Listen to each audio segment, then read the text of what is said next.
जय जगन्नाथ सांग माने श्वेता किचन को स्वागत। आज चलंतु बनैबा बेसर दिया बैगण भजा। बैगण को एहीपरि लंबारे चारिसोरा करी काटी धोई देइछि।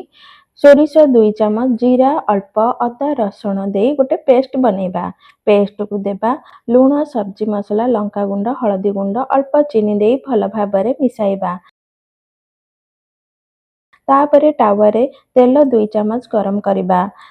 बैगण को गोटी गोटी करी देबा। हाई फ्लेम रे कभर करिकी कुक करिबा अल्प समय। तापरे कभर बाहर करिबा। तापरे फ्लेम को मीडियम रे रखिबे।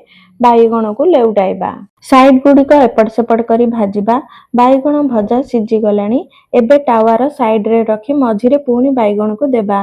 भाजिथिबा बैगण रो तेल एक्स्ट्रा थिले छाड़ी जिवो, सेथिपाई साइड करिथिली। एबे बैगण भजा बाहर करि नेबा। गरम गरम थिबा समय रे एही भजा खाइले भल लागे।